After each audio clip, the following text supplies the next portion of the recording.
जाना कि बांग्लादेश केवल अपनी आर्थिक उन्नति की वजह से चीन की गोदी में जाकर बैठ गया है। भरोसा तो हम बांग्लादेश पर कभी नहीं कर सकते और ना ही आगे किया जा सकता है।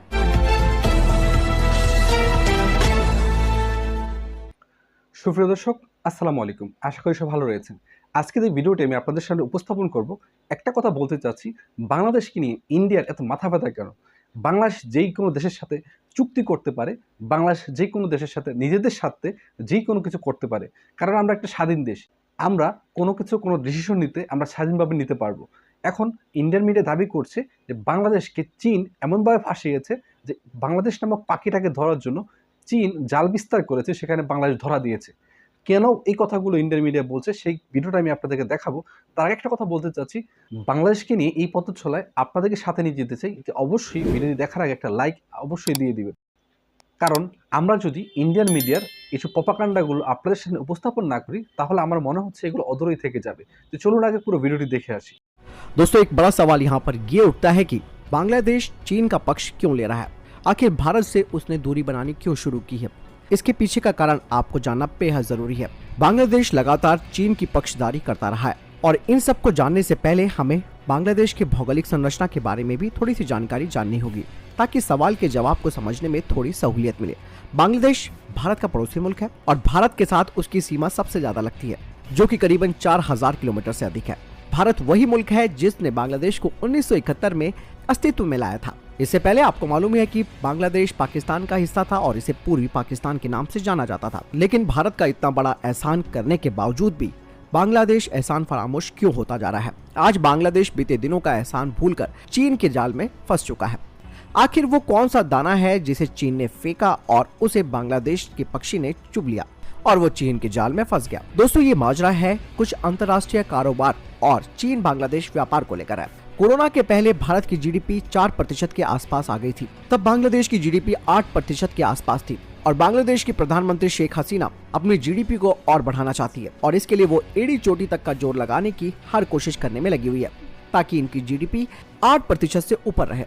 आज के मौजूदा दौर में जहाँ भारत और चीन की दोस्ती में खाई बढ़ती जा रही है, तब चीन ने बांग्लादेश की नस पकड़कर उसको अपनी तरफ खींचने के लिए बांग्लादेश की अर्थव्यवस्था को मजबूत करने के लिए अपना पासा फेंका है। चीन बांग्लादेश से जो सामान इंपोर्ट करता है उसे चीनी बाजार में बेचा जाता है और उस पर चीनी सरकार सीमा शुल्क नहीं वसूलती, यानी कि बांग्लादेश को अपने देश की सामान को चीनी बाजार में बेचने के लिए चीनी सरकार को टैक्स नहीं देना पड़ेगा। इससे ये फायदा होगा कि अब बांग्लादेश का सामान चीन में और सस्ता मिलेगा, जिसके कारण लोग और अधिक मात्रा में खरीदेंगे, जिससे बांग्लादेश को आर्थिक रूप से एक बड़ा फायदा होगा। दूसरी तरफ जो चीनी सामान बांग्लादेश के बाजारों में बिकता है उसमें बांग्लादेश की सरकार सीमा शुल्क वसूलती रहेगी, इसमें कटौती नहीं होगी। अब आप समझ गए होंगे कि बांग्लादेश के दोनों हाथों में चीन ने खोआ वाला लड्डू दे दिया है, तो भला बांग्लादेश इस मौके का फायदा क्यों ना उठाए?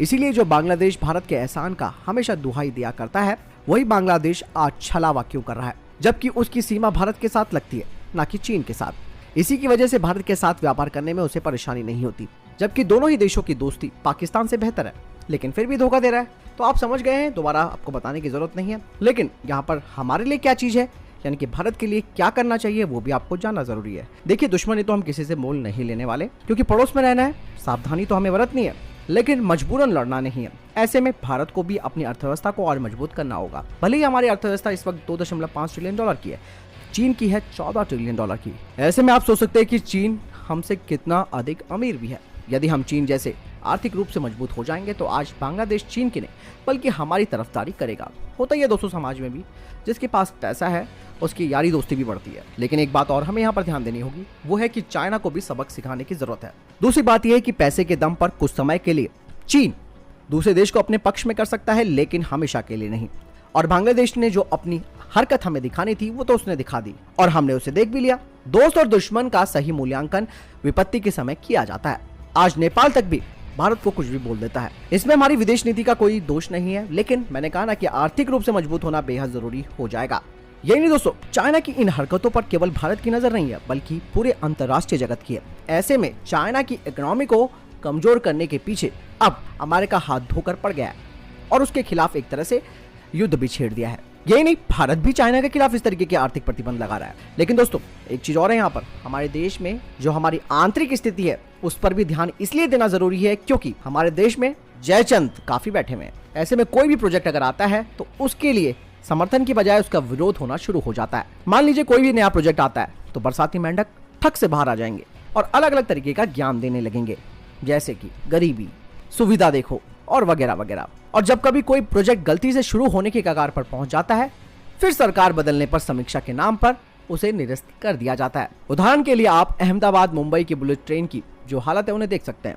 ऐसे में दोस्तों अब सरकार को ऐसी परियोजनाओं को लेकर ठोस योजनाएं बनानी होंगी ताकि भविष्य में इनको लेकर राजनीति करने का मौका किसी को ना मिले और देश आगे बढ़े, समृद्ध हो और आर्थिक रूप से मजबूत हो, ताकि भारत की जो अहमियत है वो और बढ़ सके। दोस्तों इस पूरे वीडियो में आपने जाना कि बांग्लादेश केवल अपनी आर्थिक उन्नति की वजह से चीन की गोदी में जाकर बैठ गया है।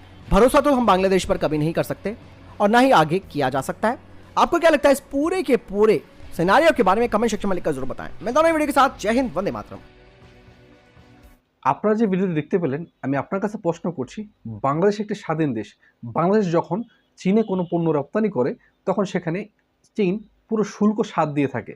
অপরদিকে যদি আমরা ইন্ডিয়াতে কোনো পণ্য রপ্তানি করতে চাই, সেখানে বাংলাদেশ যখন ইন্ডিয়াতে কোনো পণ্য রপ্তানি করে তখন সেখানে তারা বিভিন্ন রকম শুল্ক আরোপ করে পণ্যের দামটা বাড়িয়ে দেয় এবং তারা বিভিন্ন রকম মিডিয়াতে দাবি করছে বাংলাদেশের পণ্য ইন্ডিয়ান মার্কেট দখল করছে। অপরদিকে যদি আমরা ইন্ডিয়ান পণ্য বাংলাদেশের দিকে দেখি, বাংলাদেশের গার্মেন্টস শিল্প, বাংলাদেশের দোকানগুলোতে যদি আপনি কোনো প্রোডাক্ট কিনতে যান তাহলে সবার আগে তারা বলবে ভাই এটা ইন্ডিয়ান, এটা নেন, এটা ভালো হবে, এটা নেন। আমি বুঝি না আমাদের মাইন্ডসেটটা কোথায় চলে গিয়েছে। আমরা বিশ্বের দ্বিতীয় পোশাক রপ্তানিকারক দেশ, আমাদের পোশাকের মান বিশ্বের দ্বিতীয়তম, আমাদের পোশাকের মান ইউরোপ আমেরিকাতে চলে, তাহলে কেন আমাদের দেশের বিবাহ অনুষ্ঠানগুলোতে, ঈদের অনুষ্ঠানগুলোতে আমরা নিজেদের দেশের পোশাক বাদ দিয়ে বিদেশি পোশাক গ্রহণ করছি বা নিজেদের দেশের জিনিস বাদ দিয়ে আরেক দেশের জিনিস গ্রহণ করছি?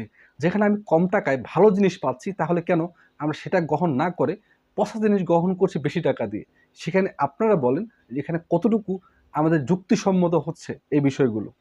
অপরদিকে একটা কথা বলতে চাচ্ছি, আজকে ইন্ডিয়ান মিডিয়া দাবি করছে বাংলাদেশের অর্থনৈতিক উন্নতি হচ্ছে, চীন বাংলাদেশকে টাকার লোভ দেখিয়ে তাদের ফাঁদে ফেলিয়েছে। এখন আপনারা এই বিষয় নিয়ে কি বলতে চান? যদি ভিডিওটি ভালো লাগে অবশ্যই ভিডিওতে একটা লাইক দিয়ে এবং চ্যানেলটি সাবস্ক্রাইব করে আমাদের সাথে থাকবেন আর অবশ্যই আপনাদের মতামত কমেন্ট বক্সে লিখবেন। সবাই ভালো থাকবেন।